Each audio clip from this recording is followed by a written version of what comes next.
ఆమోసు 8వ అధ్యాయము.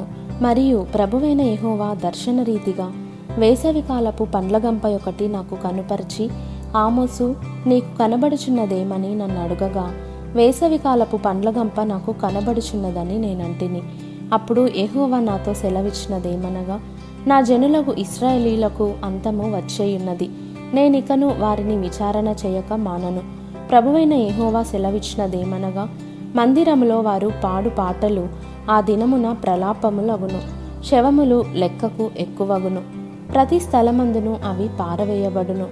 ఊరకుండుడి, దేశమందు బీదలను మృంగివేయను, దరిద్రులను మాపివేయను కోరువారలారా, తూము చిన్నదిగాను రూపాయి ఎక్కువదిగాను చేసి దొంగత్రాసు చేసి మనము ధాన్యమును అమ్మునట్లు, అమావాస్య ఎప్పుడైపోవునో మనము గోధుమలను అమ్మకము చేయునట్లు, విశ్రాంతి దినము ఎప్పుడు గతించిపోవునో అని చెప్పుకొని వారలారా, దరిద్రులను వెండికి కొనునట్లును, పాదరక్షలనిచ్చి బీదవారిని కొనునట్లును, చచ్చు ధాన్యమును మనము అమ్ముదము రండని, విశ్రాంతి దినం ఎప్పుడైపోవునో అని చెప్పుకొని వారలారా, ఈ మాట ఆలకించుడి.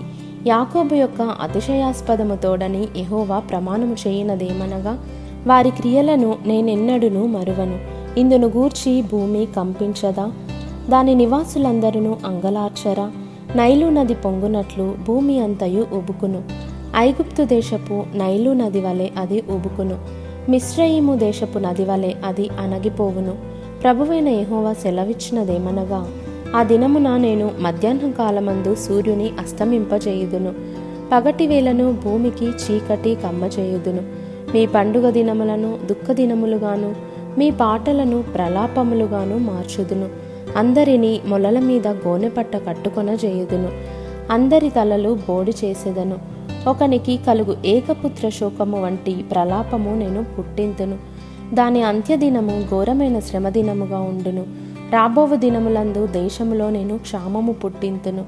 అది అన్నపానములు లేకపోవుట చేత కలుగు క్షామము కాక, యెహోవా మాటను వినకపోవుట వలన కలుగు క్షామముగా ఉండును.